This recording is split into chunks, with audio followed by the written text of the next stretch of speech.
ඔන්න බලන්න යාළුවනේ අපි හැමෝම ඉබ්බ දැකලා තියෙනවා. නමුත් මෙන්න මේ විදිහට දැකලා තියෙනවද බලන්න. පේනවද එයාගේ ගේ ඇතුලේ ඉන්න විදිය? අර ඉතින් මෙයා ඔන්න ඔය විදිහට තමයි මෙයාගේ මේ ගේ ඇතුලේ ඉන්නේ. එයාගේ විශාලත්වය සාමාන්‍යයෙන් අඩියකට කිට්ටු වෙන්න තියෙනවා.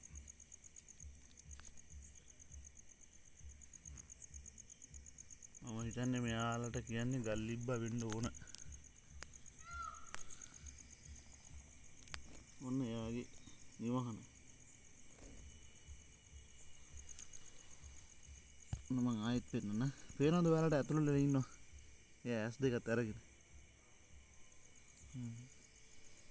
ඉතින් එයාගේ බෙල්ල මෙන්න මේ වගේ තරමක් දක්වා දික් කරන්න පුළුවන්. හරිම දිගයි ඉබ්බන්ගේ බෙල්ල. ඉතින් මෙහෙම අවස්ථාවක් හම්බෙන්නේ නැති හින්දා මං චූටි අවස්ථාවක් අරගෙන මේ වීඩියෝ එක කරේ ඔයාලට බලන්න. එහෙනම් ජය වේවා.